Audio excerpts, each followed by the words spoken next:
قال الله تعالى في محكم تنزيل أعوذ بالله من الشيطان الرجيم من همزه ونفخه ونفثه وربك يخلق ما يشاء ويختار.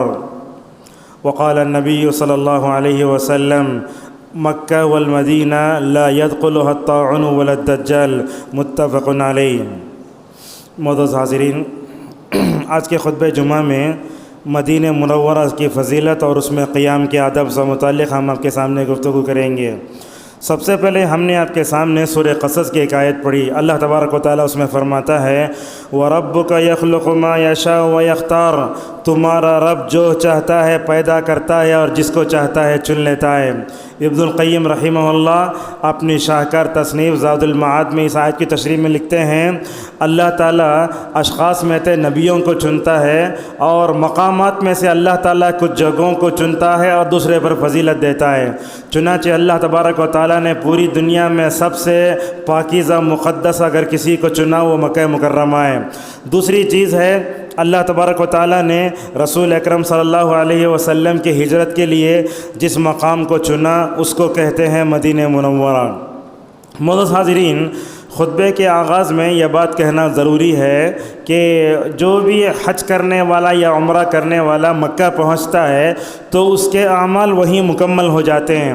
اگر کوئی حج کرنے والا مکے سے ہی واپس ہو جائے اپنے گھر کو، مدینہ نہ جائے تو بھی اس کا حج صحیح ہے. بعض لوگ یہ سمجھ جاتے ہیں کہ مدینہ جائے بغیر واپس ہو جائیں تو اس کا حج یا عمرہ نامکمل ہوتا ہے. ایسی بات نہیں ہے.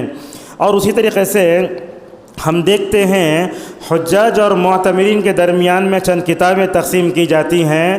ان کتابوں میں جو باتیں ہوتی ہیں وہ تقریباً 80% اس میں ضعیف اور موضوع حدیثیں ہوتی ہیں. ایک حدیث ہم آپ کے سامنے پیش کریں گے جس کو علامہ البانی اور امیر صنعانی نے جھوٹی بتایا ہے. کہا من حج ولم یزرنی فقد جفانی. بعض شاید بدعتیوں نے حدیث میں پڑھا ہے جس آدمی نے حج کیا اور وہ مدینہ نہ جائے تو نعوذ باللہ اس نے رسول اللہ پہ ظلم کیا ہے. اس طرح کی حدیثیں گھڑ کر کے بدعتی یہ سمجھتے ہیں کہ مکہ جائیں تو مدینہ میں حاضری ضروری ہے. آج کے خطبے کی تیسری بات یہ ہے جب بندہ مکہ چلا جاتا ہے مکے میں اس کے سارے اعمال جو ہے مکمل ہو جاتے ہیں. ایسی صورت میں مدینہ جانا اس کے لیے ضروری نہیں ہے. اور مدینہ جائے گا تو بھی کس نیت سے؟ عبد المحسن عباد حفظہ اللہ فرماتے ہیں اگر کوئی حج یا عمرہ کرنے والا مدینہ کو جاتا ہے تو اس کی نیت یہ ہونا چاہیے کہ رسول اللہ کے مسجد میں نماز پڑھنے کی نیت سے جائے. اگر کوئی رسول اللہ کی قبر کی زیارت کی نیت سے جاتا ہے تو اس کا یہ سفر صحیح نہیں ہے. اگر بندہ مسجد نبی میں نماز پڑھنے کی نیت سے جائے گا تو قبر کی زیارت اسے ایسے ہی حاصل ہو جائے گی. معزز حاضرین، یہ مکہ اور مدینہ مسلمانوں کے لیے دو مقدس مقامات، مسلمانوں کے لیے دینی مرکز، امت مسلمہ کے لیے سب سے بڑا سرمایہ، امت کی عزت و بقا اسی لیے باقی ہے. دیکھیے سعودی عرب کے سابق وزیر تعلیم صالح آل الشیخ کیا فرماتے ہیں مملکت سعودی عرب نے دنیا میں جو عزت کا مقام بنایا ہے وہ توحید کے بعد حرمین شریفین کی خدمت سے ملا ہے. آپ یہ سمجھتے ہیں کہ سعودی عرب پیٹرول کی وجہ سے ڈیزل کی وجہ سے یا سونے چاندی سے عزت پایا ہے تو نہیں، بلکہ اگر وہ عزت پایا ہے تو توحید کی وجہ سے، اگر وہ عزت پایا ہے تو مکہ اور مدینہ کی طرف سے. اسی لیے آپ دیکھیں گے سعودی عرب کا جو بادشاہ ہے وہ اپنے آپ کو حرمین شریفین کا خادم کہتا ہے. لہٰذا مکہ مدینہ یہ مسلمانوں کے لیے دو آنکھیں ہیں، لہٰذا اس کی حفاظت کا ذمہ اللہ تبارک و تعالیٰ توحید پرستوں کے ہاتھوں میں دیا ہے. معزز حاضرین، یہ مدینہ کے بارے میں جب ہم گفتگو شروع کرتے ہیں تو سامنے والے کے کان شوق سے کھڑے ہو جاتے ہیں. کیا بات بتائی جا رہی ہے؟ رسول اکرم صلی اللہ علیہ وسلم مکے میں 13 سال رہے. 13 سال تک آپ صلی اللہ علیہ وسلم نے توحید پر محنت کی. بولتے صبر کا پھل میٹھا ہوتا ہے. 13 سال صبر کرنے کے بعد نبی کریم صلی اللہ علیہ وسلم کو اور آپ کے صحابہ کو مکے سے مدینہ ہجرت کرنے کی مکمل طور پر اجازت ملی. یہاں کچھ حدیثیں ہم آپ کے سامنے ذکر کرتے ہیں. نبی مکے میں ہیں مگر اللہ کے نبی صلی اللہ علیہ وسلم کو یہ مدینہ خواب میں دکھایا جا رہا ہے. آپ نے فرمایا امرت بقریۃ تأکل القری یقولون یثرب وہی المدینہ. کہا مجھے ایسے گاؤں، مجھے ایسے بستی دکھائی گئی ہے جو آگے چل کر سارے بستیوں کو کھا لے گی۔ اس حدیث کیا مطلب ہے؟ ابن حجر رحمہ اللہ کہتے ہیں مطلب یہ ہے اسلام وہیں سے فاتح بن کر ساری دنیا میں پھیلے گا، اور اللہ تبارک و تعالی رسول اکرم صلی اللہ علیہ وسلم اور صحابہ کے ذریعے دنیا میں فتوحات کا دائرہ وسیع کرے گا۔ اور اسی طریقے سے نبی کریم صلی اللہ علیہ وسلم یہ بھی فرماتے ہیں اریت دار ہجرتکم بین لابتین وفی روایت ذات نخل۔ اللہ کے نبی فرماتے ہیں لوگو مجھے مدینہ خواب میں دکھایا گیا، کیسا ہے؟ دونوں طرف پتھر ہیں، بیچ میں کھجور کا درخت ہے۔ اللہ کے نبی صلی اللہ علیہ وسلم نے ایسے فرمایا۔ اور مکے اور مدینہ کا سفر، آج کل تو لوگ اے کار میں بسوں میں چلے جاتے ہیں، مگر یاد کرو رسول اللہ صلی اللہ علیہ وسلم نے مکے سے مدینہ کی جو مشقت بھرے سفر کو طے کیا، 430 کلومیٹر کو 10 دن میں آپ نے طے فرمایا۔ اللہ تبارک و تعالیٰ نے اس مشقت بھرے سفر کا تذکرہ سورہ توبہ میں بیان کرتے ہوئے کہا اذ اخرجہ الذین کفروا ثانی اثنین اذ ہما فی الغار اذ یقول لصاحبہ لا تحزن ان اللہ معنا۔ اللہ کے نبی ابو بکر کے ساتھ 2 اونٹوں پہ نکلے، جب نکلے غار ثور، اب دیکھیے انڈیا وغیرہ میں پہاڑ جو ہوتا ہے آپ پیر رکھ کر چڑھ سکتے، مگر مکے مدینے کے پہاڑ ایک دم سل کی طرح ہیں۔ اللہ کے نبی صلی اللہ علیہ وسلم غار ثور میں گئے، 3 رات آپ نے وہاں پناہ لی، تو اس موقع پر کفار مکہ رسول اللہ کو تلاش کرتے ہوئے غار ثور کے منہ کے پاس پہنچ جاتے ہیں۔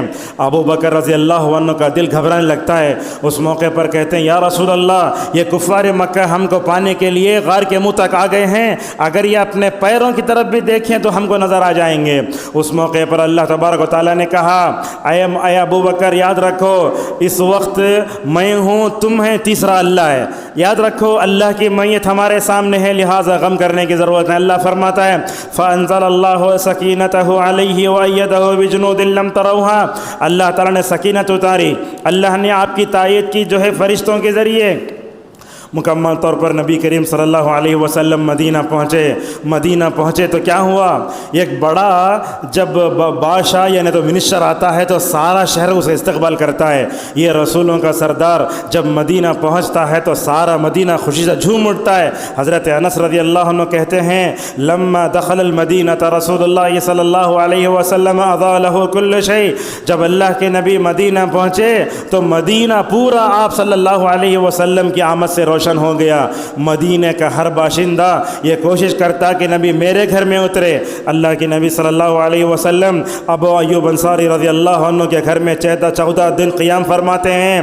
اللہ تعالیٰ وہ قباء والوں کی تعریف کرتے ہوئے فرماتا ہے فیہ رجال یحبون ان یتطہروا واللہ یحب المطہرین۔ اس میں ایسے لوگ ہیں جو پاک ہیں۔ اللہ کے نبی نے قباء والوں کو بلایا، کہا اے قباء کے لوگوں یہ کیا بات ہے؟ اللہ تعالیٰ اپنی کتاب میں تمہاری تعریف فرماتا ہے۔ تو ان لوگوں نے کہا یا رسول اللہ بات اتنی ہے جب ہم قضاء حاجت کو جاتے ہیں تو پتھر سے ڈھیلا لیتے ہیں، اور بعد میں کیا کرتے ہیں وضو بعد میں پانی سے بھی ماشاءاللہ ہم اپنی گندگی کو دور کرتے ہیں۔ تو اللہ نے ان کی تعریف فرمائی۔ معزز حاضرین، ایک معاشرہ کیسے پلتا ہے، پنپتا ہے، بڑھتا ہے، اگر آپ وہ دیکھنا چاہتے ہیں تو مدنی معاشرے کو دیکھیے۔ اللہ کے نبی صلی اللہ علیہ وسلم اور صحابہ اکرام مدینہ پہنچے۔ مدینہ پہنچنے کے بعد اللہ کے نبی نے اور صحابہ نے خاص گھر کی طرف توجہ نہیں دی، بلکہ اللہ کے نبی صلی اللہ علیہ وسلم نے 3 کام کیے۔ آپ نے سب سے پہلے مدینہ پہنچ کر جس کام کو انجام دیا وہ مسجد نبوی کی تعمیر ہے۔ اور اللہ کے نبی صلی اللہ علیہ وسلم وہ جگہ کو خریدنے والے تھے تو وہ یہ 2 یتیم بچوں کی جگہ تھی، تو ان 2 یتیم بچوں نے کہا یہ جگہ ہم آپ کو دے دیتے ہیں، مگر اللہ کے نبی صلی اللہ علیہ وسلم نے پیسے دے کر وہ جگہ لی۔ بعد آپ صلی اللہ علیہ وسلم نے اس مسجد کی بنیاد رکھی۔ یہ دنیا کی شاید تیسری بڑی مسجد تھی۔ اللہ اس کا تذکرہ کرتے ہوئے فرماتا ہے لَمَسْجِدٌ أُسِّسَ عَلَى التَّقْوَى مِنْ أَوَّلِ يَوْمٍ أَحَقُّ أَن تَقُومَ فِيهِ۔ یاد رکھو جس دن آپ مدینہ پہنچے جس مسجد کی بنیاد تقوی پر رکھی گئی ہے وہ مسجد نبوی صلی اللہ علیہ وسلم ہے۔ آدمی بڑا ہوتا ہے تو کیا ہوتا ہے کام میں حصہ نہیں لیتا بعض جیسے ہوتا ہے، مگر اللہ کے نبی ویسے نہیں تھے۔ مسجد نبوی کی تعمیر کا کام چل رہا ہے، اللہ کے نبی صلی اللہ علیہ وسلم مسجد کی تعمیر میں خود کام کر رہے ہیں۔ حضرت ابو خدری رضی اللہ عنہ کہتے ہیں رسول اکرم صلی اللہ علیہ وسلم مسجد نبوی کی تعمیر کر رہے تھے، ہم میں سے ہر ایک اینٹ اٹھایا تھا۔ لوگ مسجد کی خدمت کرنے کو بڑا عیب سمجھ جاتے ہیں، یہاں دیکھو رسولوں کا سردار ہو کر مسجد کی تعمیر میں اپنا کام کر رہا ہے، صحابہ بھی کام کر رہے ہیں۔ اللہ کے نبی صلی اللہ علیہ وسلم نے دیکھا عمار ابن یاسر رضی اللہ عنہ کو ہر ایک صحابی ایک اینٹ اٹھائے تو عمار رضی اللہ عنہ دو اینٹ اٹھا رہے ہیں۔ جب 2 اینٹ رکھی تھی عمار رضی اللہ عنہ نے، اس وقت شاید وہ اینٹ میں مٹی لگی تھی، مٹی لگ گئی۔ اللہ کے نبی نے اپنے مبارک ہاتھ سے عمار ابن یاسر کے کندھے پر جو مٹی تھی اس کو ہٹایا اور کہا دیکھو اے عمار، ایک وقت وہ آئے گا کہ باقی جماعت تم کو مکمل طور پر تم کو ختم کر دے گی۔ اور اسی طریقے سے رسول اکرم صلی اللہ علیہ وسلم نے مدینہ آنے کے بعد جو دوسرا بڑا کام وہ کام کیا، مہاجرین اور انصار کو بھائی بھائی بنا دیا۔ ابو الکلام آراد رحمہ اللہ فرماتے ہیں اللہ کے نبی نے مہاجرین اور انصار میں جو محبت پیدا کی، یہ قیامت کے دن تک ماشاءاللہ ایسی مثال دنیا دیکھ نہیں سکتی۔ آج کل تو دنیا خود غرض ہو گئی ہے، مفاد پرست ہو گئی ہے، آدمی اپنا اپنا دیکھتا ہے۔ یا ایسے حضرات صحابہ کرام جنہوں نے اپنے مہاجر بھائی کے لیے بیویوں سے دستبردار ہونے کے لیے تیار ہو گئے۔ معزز حاضرین، جاہلیت میں مدینہ کا نام یثرب تھا، جیسا کہ اللہ تعالیٰ سورہ احزاب میں فرماتا ہے، مگر اللہ تعالیٰ نے اس کا نام بدلا۔ مدینہ منورہ جو ہم بولتے شاید مدینہ تو ہے مگر منورہ کہیں حدیث قرآن میں نہیں آیا ہے، اس کا نام کیا ہے؟ طیبہ، طابہ۔ کیا مطلب ہے اس کا؟ علامہ ابن حجر رحمہ اللہ کہتے ہیں اس کی مٹی پاک، وہاں رہنے والے باشندے پاک، اس میں زندگی بڑی خوشگوار ہوتی ہے۔ بلکہ تجربہ کرنے والوں نے یہ لکھا ہے دیگر شہروں کے مقابلے میں یہاں آواز بھی کم آتی ہے، آلودگی بھی کم ہوتی ہے۔ آپ دیکھ لیں گے مکے میں چلے جاؤ، سعودی عرب کے دوسرے شہروں میں چلے جاؤ، مدینے میں جو ادب آپ کو ملے گا وہ ادب کہیں نہیں ملے گا، بلکہ آپ تعجب کریں گے کسی بھی ٹیکسی میں بیٹھو، ٹیکسی کا ڈرائیور بھی بولے گا رسول اللہ صلی اللہ علیہ وسلم کے شہر میں ہیں ہم۔ لہذا اس طریقے سے اللہ تبارک و تعالیٰ نے اس شہر کو نبی کے لیے چنا تو ایسے ہی نہیں چنا، اور اس کو دار الہجرہ بھی کہا جاتا ہے۔ بلکہ جو آدمی ایمان سے وہاں جاتا ہے، بلکہ بعض ہمارے اساتذہ حج کو گئے تو وہ آ کر کہنے لگے میں مدینے میں داخل ہوتا ہوں تو مدینے کے دیواروں میں رسول اللہ کا استقبال کرنے کی جو کیفیت تھی وہ کیفیت میں نے بھی دیکھی۔ اور اللہ کے نبی صلی اللہ علیہ وسلم مدینے سے بڑی محبت فرماتے تھے۔ جیسے ہی اللہ کے نبی صلی اللہ علیہ وسلم باہر سے آتے، مدینہ قریب ہوتا، اونٹ بھی، وہ جانور بھی خوشی سے ماشاءاللہ اچھلنے لگتا تھا۔ اس طریقے سے مدینہ میں الحمدللہ 5 سال گزرنے کا موقع ملا۔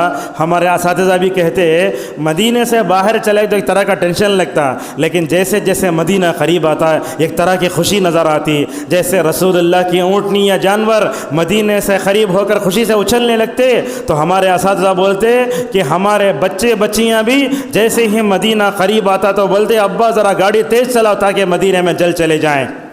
معزز حاضرین، رسول اکرم صلی اللہ علیہ وسلم اور حضرات صحابہ اکرام جب مدینہ تشریف لائے، مدینہ میں بڑا بخار آیا، جیسا کہ روایتوں میں آتا ہے ابو بکر کو بخار آیا، بلال کو بخار آیا۔ عائشہ فرماتی ہیں ہجرت سے پہلے ہم نے مدینہ کے بارے میں یہ سن کر رکھا تھا یہ بیماریوں کی سرزمین ہے۔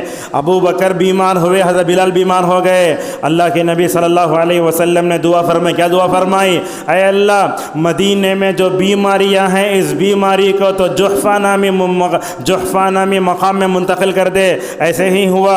ابن حجر رحمہ اللہ کہتے ہیں رسول اللہ صلی اللہ علیہ وسلم کی دعاؤں سے مدینے میں جو بیماری تھی ماشاءاللہ وہ بیماری ہمیشہ کے لیے ختم ہو گئی۔ یہ دنیا کا سب سے بہترین، پاکیزہ اور باشندوں کے اعتبار سے بڑا بہترین شہر بن گیا۔ اور معزز حاضرین، رسول اکرم صلی اللہ علیہ وسلم مدینے سے بڑی محبت کرتے تھے، مکے سے زیادہ محبت رسول اللہ کو مدینے سے۔ آپ نے فرمایا اللہم حبب الینا المدینۃ کحبنا مکۃ او اشد حبا وصحیھا وبارک فی صاعھا ومدھا وانقل حماھا واجعلھا بالجحفہ۔ آپ صلی اللہ علیہ وسلم نے فرمایا اے اللہ، مکے سے زیادہ محبت مدینے کے تو ہمارے دلوں میں ڈال دے۔ اے اللہ، تو ہمارے سا میں برکت دے، ہمارے مد میں برکت دے۔ اے رب، یہ مدینے میں جو وبا ہے اس وبا کو جحفہ نامی مقام میں منتقل کر دے۔ اور دیکھو حضرت انس رضی اللہ عنہ کہتے ہیں کہ نبی کریم صلی اللہ علیہ وسلم دعا فرماتے اللہم اجعل بالمدینۃ ضعف ما جعلت بمکہ من البرکہ، اے اللہ تو نے مکے میں جو برکت دی ہے اس سے زیادہ برکت تو مدینہ میں نازل فرما۔ ماشاءاللہ یہ دعا پہ قربان جاؤ، نبی نے کیا دعا فرمائی؟ حضرت ابو ہریرہ رضی اللہ عنہ فرماتے ہیں مدینہ کے باشندے کھجور کی پہلی فصل ہوتی رسول اللہ صلی اللہ علیہ وسلم کے سامنے لا کر رکھتے، یا رسول اللہ یہ ہمارے باغ کا پہلا کھجور ہے، ہم آپ کے سامنے رکھتے ہیں۔ اللہ کے نبی اس کو لیتے، کیا دعا کرتے؟ دعا کرنے کا انداز دیکھو۔ اللہ کے نبی فرماتے اللہم بارک لنا فی مدینہ، اللہم بارک لنا فی مدینتنا، اے اللہ تو ہمارے شہر میں برکت دے، اے اللہ تو ہمارے سا میں برکت دے، اے اللہ تو ہمارے سا اور مد میں برکت دے۔ یہ دیکھو اللہ کے نبی، رسول اللہ کے نبی اللہ تبارک و تعالیٰ کو کیسے مناتے ہیں۔ اللہم ان ابراہیم عبدک و خلیلک و نبیک وَإِنِّي عَبْدُكَ وَنَبِيُّكَ وَأَنَّهُ، اللہ کے نبی فرماتے ہیں اے اللہ ابراہیم نے، وہ ابراہیم تیرا بندہ ہے، تیرا نبی ہے، تیرا خلیل ہے، اس نے مکے کے لیے دعا کی تو اے اللہ تو نے اس کی دعا کو قبول کیا، میں مدینے کے لیے دعا قبول، میں مدینے کے لیے تجھ سے دعا کرتا ہوں، اے اللہ میری دعا تو قبول کر لے۔ اللہ اکبر۔ یہ دعا کر کے رسول اللہ صلی اللہ علیہ وسلم ختم کیے۔ اللہ کے نبی وہ جو پہلا نیا کھجور تھا وہ کھجور کیا کرتے؟ مدینے کے چھوٹے بچوں کو بلا کر دے کر ختم کر دیتے۔ معزز حاضرین، اللہ کے نبی صلی اللہ علیہ وسلم نے مدینے میں 10 سال گزارے، مکے میں آپ نے 13 سال گزارے۔ اللہ کے نبی صلی اللہ علیہ وسلم مدینے کے در و دیوار سے، وہاں کے پہاڑوں سے بھی محبت کرتے تھے۔ پہاڑ کیا ہوتا ہے؟ یہ ایک بے جان چیز ہے، جمادات ہے، مگر اللہ کے نبی پہاڑ سے بھی محبت کرتے تھے۔ چنانچہ روایتوں میں آتا ہے ایک مرتبہ تبوک سے واپسی کے موقع پر جب اللہ کے نبی صلی اللہ علیہ وسلم مدینے میں داخل ہوئے، مدینے کے در و دیواروں کو آپ نے دیکھا، جیسے ہی وہ پہاڑ پر نظر پڑی آپ نے کیا فرمایا؟ ھذا طابہ وھذا احد وہو جبل یحبنا ونحبہ۔ اللہ کے نبی نے فرمایا لوگو ہم مدینے میں داخل ہو چکے ہیں، یہ پہاڑ جو دیکھ رہے ہو یہ احد کا پہاڑ ہے۔ دیکھ اس کے بعد جملہ، یہ ہم سے محبت کرتا ہے، ہم مجھ سے محبت کرتے ہیں۔ آپ نے مکے کے بارے میں بھی یہ نہیں فرمایا، مدینے دنیا کے کسی پہاڑ سے محبت کو آپ نے جو اقرار نہیں کیا، آپ نے جو ہے اس کی طرف توجہ نہیں دی، مگر اللہ کے نبی صلی اللہ علیہ وسلم مدینے کے پہاڑ سے بھی محبت کرتے تھے۔ تو اس سے کیا معلوم ہوتا ہے؟ ابن حجر کہتے ہیں جمادات بھی رسول اللہ صلی اللہ علیہ وسلم سے محبت کرتے تھے۔ اور اسی طریقے سے یہ واقعہ دیکھیے، اللہ کے نبی صلی اللہ علیہ وسلم ایک دن ابو بکر کے ساتھ، عمر کے ساتھ، عثمان کے ساتھ اس پہاڑ پر چڑھ رہے ہیں۔ اللہ کے نبی ہیں، ساتھ میں تینوں خلفاء ہیں۔ جیسے ہی نبی کریم صلی اللہ علیہ وسلم اس پہاڑ پر قدم رکھنے لگے، پہاڑ آپ کی عظمت، آپ کی ہیبت اور آپ کے رعب و جلال کی وجہ سے لرزنے لگا۔ اللہ کے نبی صلی اللہ علیہ وسلم نے اپنا پیر مارا، کہا اثبت یا احد فما علیک الا نبی و صدیق و شہیدان، کہنے لگے اے احد تو ٹھہر جا، اس لیے کہ تیرے پیٹھ پر اس وقت ایک نبی ہے، ایک صدیق ہے اور ایک شہید ہیں۔ دیکھیے پہاڑ بھی رسول اللہ صلی اللہ علیہ وسلم کی عظمت کو پہچانتا تھا۔ ہم اللہ کے نبی کے امتی ہو کر بھی نبی کی تعظیم نہیں کرتے، مگر یہ پہاڑ نبی کریم صلی اللہ علیہ وسلم جب اس کی پیٹھ پر چڑھ جاتے ہیں، آپ کی عظمت کو اور آپ کے اس وجود کو، آپ کے وجود سے خوش ہو کر ماشاءاللہ جھوم جاتا تھا۔ اور اسی طریقے سے نبی کریم صلی اللہ علیہ وسلم اس پہاڑ پر چڑھے اور جو ہے آپ صلی اللہ علیہ وسلم نے کہا رک جاؤ، رک گیا پہاڑ۔ اسی وادی میں آپ صلی اللہ علیہ وسلم نے ایک جنگ لڑی۔ دیکھو صحابہ شروع میں کیا ہو گئے؟ کامیاب ہو گئے، مگر بعد میں کیا ہوا؟ اللہ کے نبی صلی اللہ علیہ وسلم نے اس جنگ میں جبل الرمات نامی ایک پہاڑ تھا، وہاں کچھ صحابہ کو ٹھہرایا، کہا دیکھو مال غنیمت کو دیکھ کر نیچے نہیں آنا، اگرچہ ہمارے سروں کو پرندے اچک لیں تب بھی وہ پہاڑ نہیں چھوڑنا۔ ہوا کیا؟ مال گھر بار مکے میں چھوڑ کر آئے تھے، اس وقت جب کچھ مال غنیمت ملا حضرات صحابہ کرام پورے نیچے آ گئے۔ کیا ہوا؟ خالد بن ولید رضی اللہ عنہ جو اس وقت تک مسلمان نہیں ہوئے تھے، پیچھے سے آ کر جو ہے مسلمانوں کے اس پر حملہ کر دیتے ہیں۔ ہوتا ہے کیا؟ پورے اسلامی لشکر تتر بتر ہو گیا، حتیٰ کہ رسول اللہ صلی اللہ علیہ وسلم کے 4 دانت شہید ہوئے۔ اور آپ جیسے ہیلمٹ پہنتے آپ، ویسے میدان جنگ میں عرب میں کیا کرتے، لوہے کی ٹوپی پہنتے تھے. اللہ کے نبی پر ایسے تیروں کی بارش ہوئی، وہ جو تیر آپ نے پہنا تھا جو جنگی لباس، وہ ہیلمٹ بھی مکمل طور پر ایسے ہی چپ گیا. اس وقت ابو طلحہ رضی اللہ عنہ کھڑے ہو کر رسول اللہ صلی اللہ علیہ وسلم کے سامنے کہنے لگے، اے لوگو، اگر تمہیں تیر برسانا ہے تو میرے تیر میرے سینے پر برساؤ، مگر ہم رسول اللہ کی حفاظت کرنے سے پیچھے نہیں ہٹتے. اللہ کے نبی نے فرمایا، ام عمارہ ایک عورت، ام عمارہ ایک عورت. بولتے اللہ کے نبی، میدان احد میں جہاں کہیں دیکھتا ہوں ام عمارہ مجھے نظر آتی ہے. اور اللہ کے نبی کے سر میں سے وہ جنگی لباس کو، ہیلمٹ کو نکالنے والی وہ ام عمارہ رضی اللہ عنہا تھی. معزز حاضرین، اس جنگ میں سب سے بڑا پیغام یہ ہے، رسول اللہ کے ہوتے ہوئے رسول اللہ کی معمولی سی نافرمانی کر کے صحابہ ناکام ہو گئے. اگر ہم اپنی زندگیوں میں کتنے مرتبہ رسول اللہ کی نافرمانی کرتے ہیں، کیسے کامیاب ہو سکتے ہیں؟ جب شہداء احد کے پاس حج کرنے والا، عمرہ کرنے والے جاتا، اسے یہ سبق لینا چاہیے، اگر صحابہ بھی رسول اللہ کی نافرمانی کرے تو وہ کامیابی ناکامی میں بدل سکتی ہے. ہم کو بھی یہ سوچنا چاہیے کہ اگر ہم کامیاب ہونا چاہتے تو رسول اللہ کی اطاعت کرنا ہوگا. وَمَن يُطِعِ اللَّهَ وَرَسُولَهُ فَقَدْ فَازَ فَوْزًا عَظِيمًا. اس جنگ میں اللہ نے فرشتے اتارے، 70 صحابہ شہید ہوئے.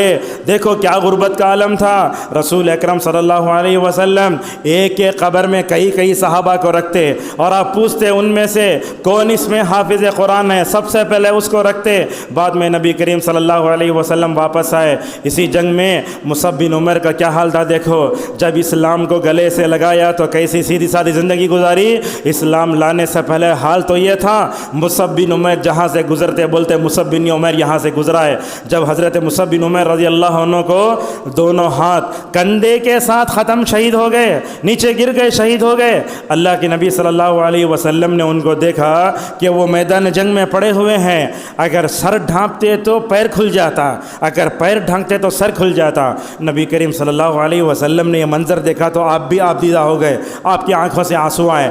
آپ نے اس موقع پر فرمایا، مصعب کے سر کو چھپا کر پیر کے پاس گھاس ڈال کر زخمی کرو. دیکھو گھاس ڈال کر جو ہے دفن کر دو. اس سے کیا معلوم ہوتا ہے، اسلام جب دلوں میں داخل ہوتا ہے تو ماشاءاللہ بڑے اچھے انداز سے وہ انقلاب برپا کرتا ہے. معزز حاضرین، رسول اکرم صلی اللہ علیہ وسلم نے جنگ لڑی. تقریباً 8 سال کے بعد بھی رسول اللہ صلی اللہ علیہ وسلم وہاں جاتے، وہاں جانے کے بعد ان کی مغفرت کی دعا کرتے. آج دیکھو حج کرنے والا، عمرہ کرنے والا میدان احد کو جاتا، وہ شہداء احد کی خبروں کو بھی دیکھتا، مگر ان صحابہ نے جو قربانیاں پیش کی وہ سب حاجی سب عبرت نہیں لیتا، بلکہ وہاں کھڑے ہو کر فوٹو پکڑ لیتے ہیں، یا نہ تو جا کر کچھ چیزیں لیتے ہیں، ویڈیو کال کرتے ہیں. ایسا نہیں ہونا چاہیے. جب آپ شہداء احد کے پاس جاتے ہیں، دیکھو اس جنگ میں حضرات صحابہ کرام نے اسلام کے لیے کیا کیا کیا. معزز حاضرین، مسجد نبوی صلی اللہ علیہ وسلم جہاں تھی، اسی مسجد کے اطراف میں آپ کا مکان بھی تھا. آپ کا مکان بھی کتنا چھوٹا، دیکھو ہمارا مکان کتنا بڑا ہوتا ہے. بناتے ہیں تو 3 4 بیڈ روم والا. یہ سید المرسلین صلی اللہ علیہ وسلم کا گھر کیسا معمولی سا گھر. اللہ کے نبی صلی اللہ علیہ وسلم کبھی تہجد میں نماز پڑھنے کے لیے نماز پڑھتے رہتے، حضرت عائشہ کا پیر آپ کے سامنے آتا، اللہ کے نبی کو عائشہ کا پیر ایسا ہٹا کے سجدہ کرنا پڑتا تھا. رسول اکرم صلی اللہ علیہ وسلم کا گھر ایسے تھا. اور آپ صلی اللہ علیہ وسلم نے اپنے گھر کے بارے میں کیا فرمایا، ما بین بیتی و ممبری روضۃ من ریاض الجنہ. لوگو میرے گھر اور میرے ممبر کے درمیان میں جگہ ہے، وہ ریاض الجنہ ہے. آپ دیکھیں گے پورے مسجد نبوی میں قالین کا رنگ الگ ہے، لیکن وہاں کا قالین الگ ہے. اللہ کے نبی کا یہ کمرہ اور یہ ریاض الجنہ، اللہ کے نبی کا ممبر، یہ ان دونوں کے درمیان میں جو ہے جنت کا ٹکڑا کہا جاتا ہے.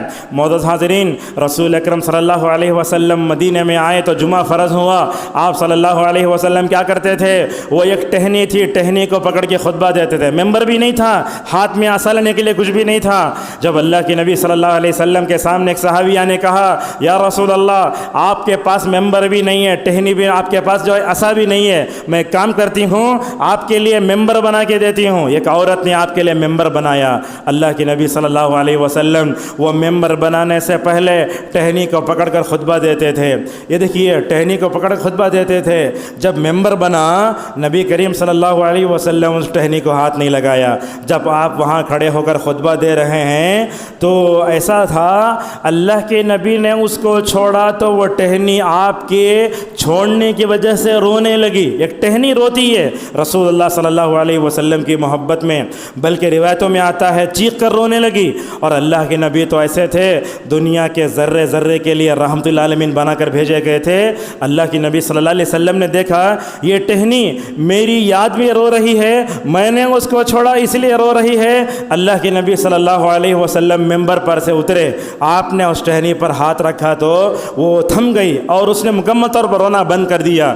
اللہ کے نبی صلی اللہ علیہ وسلم نے اس موقع سے کہا تھا لوگو اصل میں بات یہ ہے جب میں اس ٹہنی کو پکڑ کر خطبہ دیتا ہوں، قرآن پڑھتا ہوں، حدیث پڑھتا ہوں، اس کا اثر بھی ماشاءاللہ ٹہنی پر ہوتا ہے۔ جب اس نے قرآن سننا بند کر دیا، حدیث سننا بند کر دیا اور میرے ہاتھ کو اس نے محروم پایا، اس وجہ سے وہ رونے لگی۔ جابر رضی اللہ عنہ فرماتے ہیں میں اس وقت رسول اللہ صلی اللہ علیہ وسلم کے سامنے تھا، وہ ٹہنی کے رونے کی آواز کیسے تھی؟ فرمایا جابر رضی اللہ عنہ نے 10 ماہ کی حاملہ اوٹنی جیسے روتی ہے ویسے رونے لگی۔ حسن بصری رحمہ اللہ اس حدیث کو بیان کرنے کے بعد فرماتے لوگوں ایک لکڑی اور ایک ٹہنی رسول اللہ کی محبت میں رو سکتی ہے، تم کو بھی رسول اکرم صلی اللہ علیہ وسلم سے محبت میں مکمل طور پر کوشش کرنا چاہیے۔ بعض روایتوں میں یہ الفاظ رلا دیتے ہیں، صحیح ابن ماجہ کی روایت ہے، مسند احمد وغیرہ میں ہے، اللہ کے نبی صلی اللہ علیہ وسلم نے فرمایا اگر میں اسے اپنے گلے سے نہ لگاتا، اگر میں اس کے جو ٹہنی پر ہاتھ نہ رکھتا یہ قیامت تک روتی۔ اللہ اکبر۔ تو اس سے معلوم ہوتا ہے نبی کریم صلی اللہ علیہ وسلم کا اثر جمادات پر ہوتا تھا۔ آپ نے ایک موقع پر فرمایا تھا میں مکے میں ایسے ایک پتھر کو بھی جانتا ہوں جو نبی بننے سے پہلے مجھے سلام کیا کرتا تھا۔ معزز حاضرین، رسول اکرم صلی اللہ علیہ وسلم نے مکے مدینے میں جن چیزوں کی طرف توجہ دی اس میں مسجد قباء بھی ہے۔ مسجد قباء میں ایک نماز پڑھنے کا ثواب عمرے کے برابر ہے۔ چنانچہ فرمایا صلاۃ فی مسجد قباء عمرہ، اللہ کے نبی صلی اللہ علیہ وسلم ہفتے میں ایک مرتبہ چل کر یا پیدل چل کے جاتے اور وہاں جا کر نماز پڑھا کرتے تھے۔ عبداللہ ابن عمر رضی اللہ عنہما بھی مکمل طور پر اللہ کے نبی صلی اللہ علیہ وسلم کی اس سنت پر جو ہے چل کر جاتے تھے۔ معزز حاضرین، اللہ کے نبی صلی اللہ علیہ وسلم نے مدینے میں مسجد نبوی سے جو سب سے بڑا انقلاب کا کام کیا وہ علم کا ہے۔ ہمارے پاس دیکھیے مسجد بن گئی، نماز پڑھ لیے، لاک ڈال کے چلے گئے، ویسا نہیں ہے۔ حرم نبوی کی مسجد، حرم نبوی کا تاریخ کیا ہے؟ اللہ کے نبی صلی اللہ علیہ وسلم نے اس مسجد کو یونیورسٹی کے طور پر بھی استعمال فرمایا، آپ نے ہسپتال کے طور پر بھی استعمال فرمایا، آپ نے اسلام کی دعوت کے لیے بھی کوئی استعمال فرمایا۔ جب حضرت سعد بیمار ہوئے وہی مسجد ہسپتال کا کام کر رہی ہے۔ جب عام الوفود، بلکہ سفر مبارک پوری رحمہ اللہ اپنی کتاب میں لکھتے ہیں 80 پتین وفود 9 ہجری میں آپ کے بعد اسلام قبول کرنے کے لیے آئے۔ اللہ کے نبی صلی اللہ علیہ وسلم نے ان کو مسجد نبوی میں ٹھہرایا، اور یہ مسجد نبوی اسلام کی سب سے پہلے یونیورسٹی تھی جہاں کے فارغین حضرات صحابہ کرام تھے۔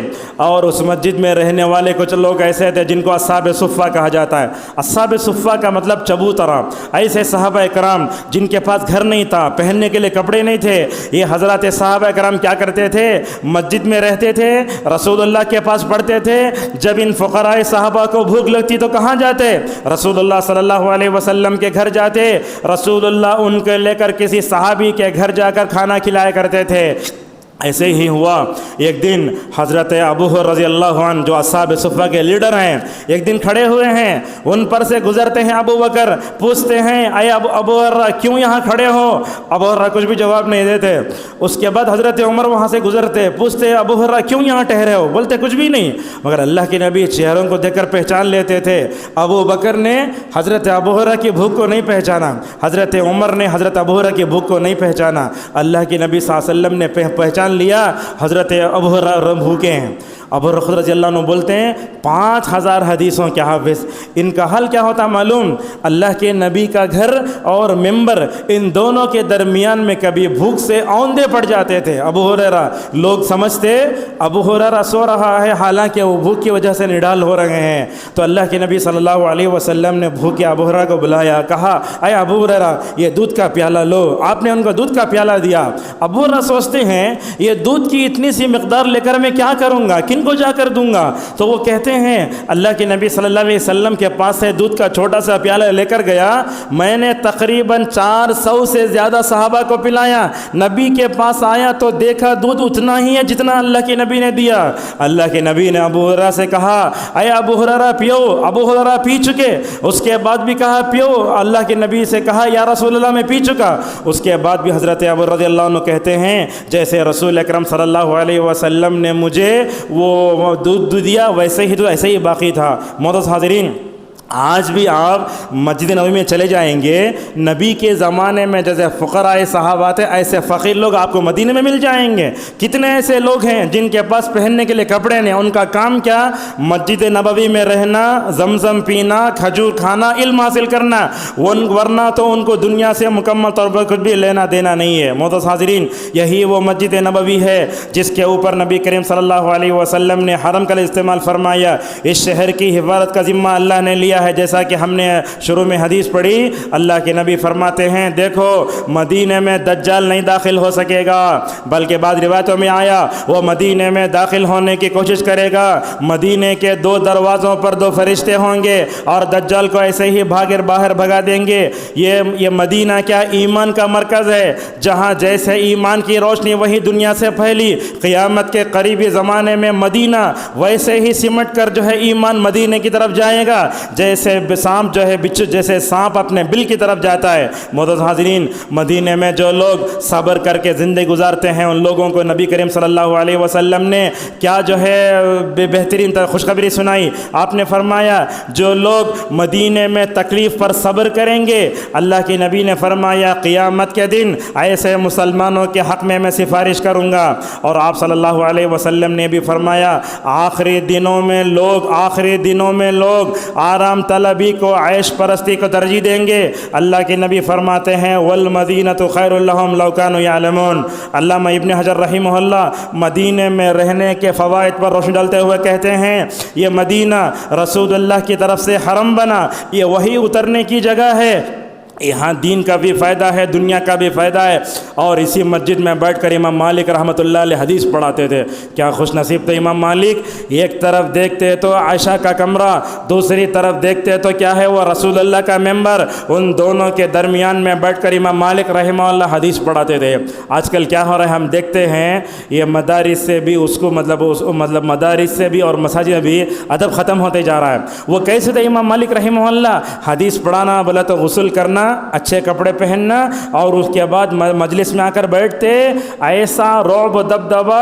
امام شافعی رحمہ اللہ تو بولتے امام مالک کی آنکھوں سے آنکھ ملا کر بات کرنے کسی کے اندر طاقت نہیں ہوتی تھی. اللہ اکبر. کیسے تھے امام مالک رحمہ اللہ حدیث پڑھاتے. اس وقت ایک جملہ بولتے، وہ جملہ تو سونے کے پانی سے لکھنے کے قابل ہے. بولتے کل یوخذ ویرد الا صاحب هذا القبر فانه یوخذ ولا یرد علیہ. بولتے لوگوں دنیا میں ہر ایک کی بات لی بھی جا سکتی ہے چھوڑی بھی جا سکتی ہے سوائے اس قبر والے کے. کون؟ نبی کریم صلی اللہ علیہ وسلم. آپ کی بات لی جا سکتی ہے، چھوڑی نہیں جا سکتی. اور اسی شہر میں رہ کر حضرت عمر رضی اللہ تعالیٰ عنہ نے یہ دعا کی اے اللہ تو مدینے میں موت دے، شہادت کی موت دے. حضرت حفصہ رضی اللہ عنہا نے اپنے باپ سے پوچھا ابا جان یہ کیسے ہو سکتا ہے مدینے میں موت بھی آئے، شہادت کی موت آئے؟ حضرت عمر نے کہا اللہ تبارک و تعالیٰ پر کیا مشکل ہے کہ اللہ تعالیٰ دونوں دے. ویسے ہی ہوا. حضرت عمر رضی اللہ عنہ کو مسجد نبوی کے محراب میں نماز پڑھا رہے تھے، 14 مرتبہ چاقو سے مارا دشمن.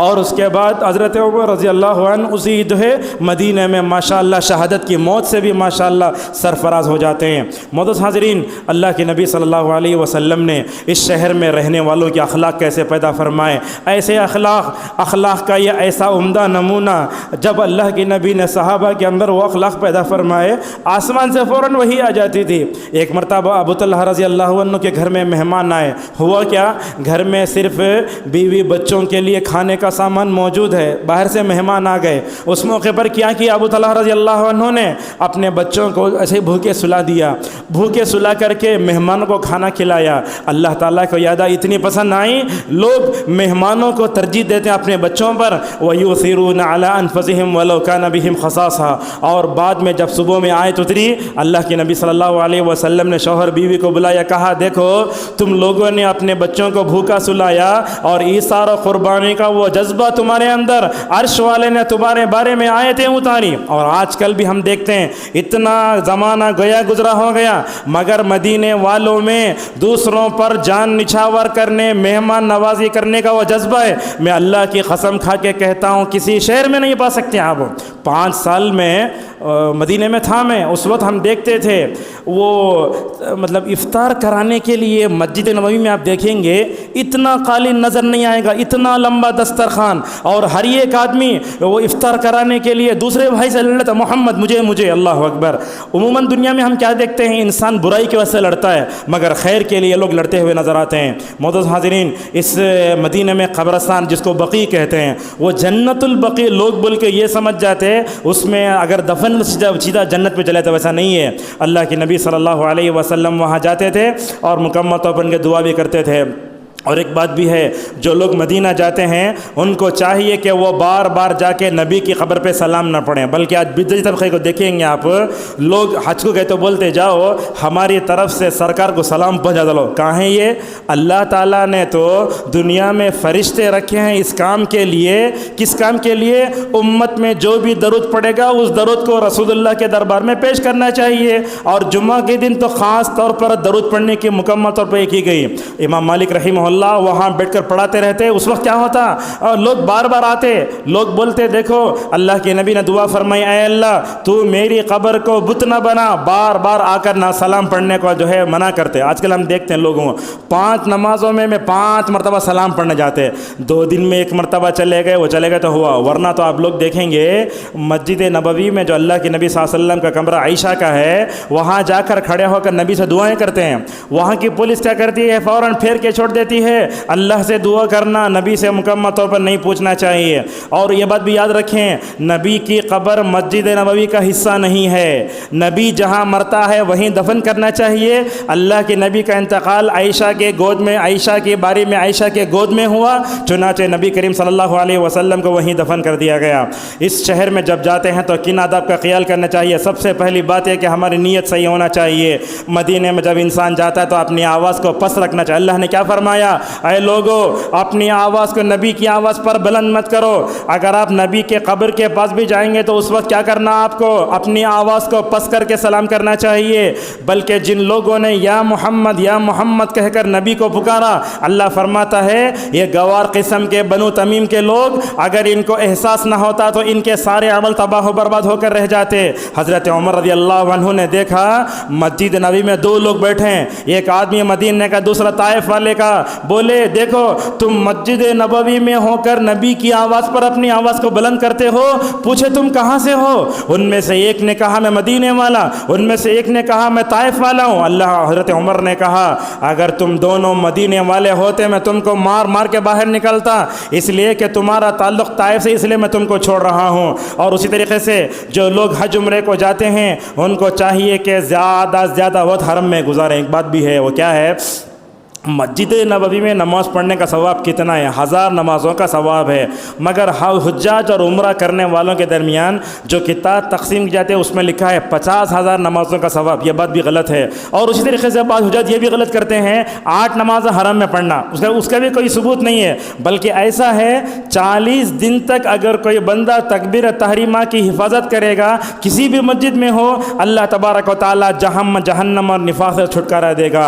مسجد نبوی کے کے ساتھ ساتھ مسجد قباء کو بھی جانا چاہیے، شہدائے احد کی بھی مکمل طور پر زیارت کرتے رہنا چاہیے، اور غلط شکلوں میں نہیں پڑھنا چاہیے۔ بعض لوگوں کو ہم دیکھتے ہیں مدینے میں جاتے ہیں تو چپل بغل میں آ جاتی، کیا بولے تو سرکار کے قدم کہاں پڑے گی، ہمیں وہاں قدم رکھ دلا تو کیا ہوتا کہ مجھے۔ بڑے بڑے سیاسی لوگ بھی ایسا کرتے ہیں، یہ بات نہیں ہے۔ اللہ کے نبی کے شہر میں رہ کر تعظیم ویسے کرنا جیسے اللہ نے بتایا، جیسے نبی کریم صلی اللہ علیہ وسلم نے بتایا۔ بعض لوگوں کو ہم دیکھتے ہیں وہ نبی کی قبر کو پیٹنے مطلب الٹا چلتے ہیں، اور اسی طریقے سے بعض لوگوں کو ہم دیکھتے ہیں وہ یہ کہتے ہیں نبی کے روضے کی جالی اللہ کے پاس کعبۃ اللہ سے بھی زیادہ افضل ہے۔ اس طرح کی باتوں سے مکمل طور پر جو ہے دور رہنا چاہیے۔ اور آپ نے فرمایا جو آدمی مدینے میں بدعت ایجاد کرے گا اس پر اللہ کی لعنت، لوگوں کی لعنت اور جو ہے فرشتوں کی لعنت ہوگی۔ اللہ تبارک و تعالیٰ ایسے آدمی کی فرض نفل نماز کچھ بھی قبول نہیں کرے گا۔ ابن عثیمین رحمہ اللہ اس حدیث تشریح میں فرماتے ہیں اگر کوئی آدمی سنت کے شہر میں بدعت ایجاد کیا، اگر کوئی فتنہ پیدا کیا تو اللہ تبارک و تعالیٰ اس کو ہلاک کر دے گا۔ اور یہ سنیے اللہ کے نبی کیا فرماتے ہیں، اگر کوئی آدمی مدینے والوں کو دھوکہ دینے کی کوشش کیا اللہ تعالیٰ اسے ایسے گھلائے گا جیسے پانی، جیسے نمک پانی میں گھل جاتا ہے۔ اور اسی طریقے سے مدینے میں جاتے ہیں روحانی تربیت کرو، اپنے بچوں میں مدینے کی طرف بٹھاؤ۔ اور وہ ٹور آپریٹر لوگ جو اپنے لوگوں کو یہ کہتے ہیں کہ چاہو میلاد النبی مدینے میں منائیں گے، جانے والا لے جانے والا پورے گنہگار ہو جائیں گے، اللہ اکبر۔ اور بدعتیوں کی پوری کوشش ہوتی ہے کہ کسی طرح وہ میلاد النبی مسجد میں منائے، مدینہ میں منائے، نہیں ہو سکتا۔ اور اسی طریقے سے مدینہ سے ہمیں محبت بھی ہونا چاہیے، لیکن یہ بات یاد رکھیں مدینہ افضل ہے مکے سے نہیں بولنا، مکہ افضل ہے اور اس کے بعد مدینہ آتا ہے۔ اور اسی طریقے سے علامہ بن باز رحمہ اللہ فرماتے ہیں مدینہ سے بڑھ کر مکے میں رہنا اچھا ہے۔ مدینہ کی تاریخ مکمل طور ہمیں معلوم کریں، 25 سال تک حضرات صحابہ اکرام نے وہاں رہ کر حکومت کی، پوری دنیا میں اسلام وہیں سے پہلا، قرآن کی طباعت کی۔ آج بھی حرمین شریفین کی حفاظت توحید پرستوں کے ہاتھوں میں ہے۔ کم از کم زندگی میں کبھی نہیں جا سکے ایک مرتبہ تو اپنے بیوی بچوں کو مکہ مدینہ کی زیارت کرانا چاہیے، گناہوں سے دور رہنا چاہیے۔ مکہ مدینہ کی محبت اگر ہم اپنے بچوں بڑھاتے ہیں، غلط قسم کی درگاہوں کی مزاروں کی محبت نکل جائے گی۔ تو اس خطبے سے ہم پیغام دینا چاہتے ہیں مکے سے محبت کرنا ہمارے ایمان و عقیدے کا ایک حصہ ہے، مدینہ سے محبت کرنا یہ بھی ہمارے ایمان و عقیدے کا ایک حصہ ہے۔ لیکن یہ مدینہ سے متعلق اللہ کے نبی صلی اللہ علیہ وسلم سے متعلق یہ قوالیاں، یہ نظمیں جتنی پڑھی جاتی ہیں اس میں غلو زیادہ ہے، غلط زیادہ ہے۔ جہاں تک ہو سکے ہم غلط نظموں سے اور غلط قسم کی قوالیوں سے اپنے آپ کو بچا کر رکھیں۔ اللہ تبارک و تعالیٰ سے ہماری دعا ہے اللہ تعالیٰ ہم سب کو زندگی میں ایک مرتبہ کم از کم مکہ مدینہ کی زیارت کرنے کی تو ہم سب کو توفیق عطا فرمائے۔ اللہ تبارک و تعالیٰ ہم سب کو مکہ مدینہ کی محبت اپنے دلوں میں بٹھانے توفیق عطا فرمائے۔ نبی کریم صلی اللہ علیہ وسلم نے مدینہ کی فضل متعلق جتنے باتیں بیان کی ہیں اللہ تبارک و تعالیٰ ان سب کو ہمیں جاننے دوسروں تک پہنچانے توفیق عطا فرمائے۔ رب دنیا کے کونے کونے سے اس وقت مکہ مدینہ کے لوگ جا رہے ہیں، آپ دعا کریں اللہ تبارک و تعالیٰ تمام حجاج کرام کی معتمرین کی حفاظت فرمائے، اللہ تعالیٰ سب کو حج مبرور کی توفیق عطا فرمائے۔ وآخر دعوانا ان الحمد للہ رب العالمین۔ الحمد لله على إحسانه والشكر له على توفيقه وامتنانه، وأشهد أن لا إله إلا الله وحده لا شريك له تعظيما لشانه، وأشهد أن محمدا عبده هدى على رضوانه صلى الله عليه وعلى آله وصحبه وسلم تسليما كثيرا۔ أعوذ بالله من الشيطان الرجيم، إن الله وملائكته يصلون على النبي يا أيها الذين آمنوا صلوا عليه وسلموا تسليما۔ اللهم صل على محمد وعلى محمد كما صليت على إبراهيم وعلى إبراهيم إنك حميد مجيد، اللهم بارك على محمد وعلى محمد كما باركت على إبراهيم وعلى إبراهيم إنك حميد مجيد، اللهم اشف مرضانا وارحم موتانا وفك أسرانا وانصرنا على من بغى علينا، ربنا آتنا في الدنيا حسنة وفي الآخرة حسنة وقنا عذاب النار، اللهم إنا نعوذ بك من زوال نعمتك وتحول عافيتك وفجاءة نقمتك وجميع سخطك يا ذا الجلال والإكرام، ربنا هب لنا من أزواجنا وذرياتنا قرة أعين واجعلنا للمتقين إماما۔ أعوذ بالله من الشيطان الرجيم، إن الله يأمر بالعدل والإحسان وإيتاء ذي القربى وينهى عن الفحشاء والمنكر والبغي يعظكم لعلكم تذكرون، فاذكروا الله يذكركم